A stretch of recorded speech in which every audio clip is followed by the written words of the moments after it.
আরে শুভ, এতদিন পরে কোথায় হারিয়ে গিয়েছিলিস? আর বলিস না, চাকরির জন্য ঘুরে ঘুরে একদম হাল ছেড়ে দিয়েছি। তাই নাকি? কিন্তু তোকে তো দেখছি দিব্যি হাসি খুশি আছিস।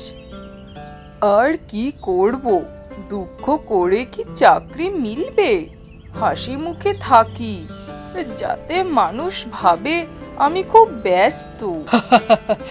দারুণ বুদ্ধি। তা তোর বাবার কি খবর?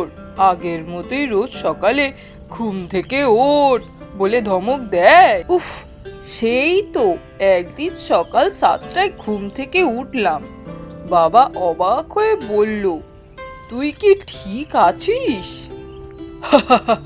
বুঝতেই পারছি। তা তোর প্রেমের কি অবস্থা? ও নিয়ে আর বলিস না, যে মেয়েটার জন্য 6 মাস ধরে চা খাচ্ছিলাম, সে কিনা বলল, তুমি তো শুধু চায়ের দোকানে বসে থাকো, কিছু করো না। বুঝলি তো, শুধু চায়ে কাজ হবে না, একটু কাজকর্মও করতে হবে। ঠিক বলেছিস, কাল থেকে তাই নতুন প্ল্যান করছি। কি প্ল্যান? কফি খাওয়া শুরু করব। আরে বোকা, কফি খেলে চাকরি পাবি না। জানি, কিন্তু ওই মেয়েটা কফি পছন্দ করে। তোর জন্য আমার সত্যি কিছু বলার নেই।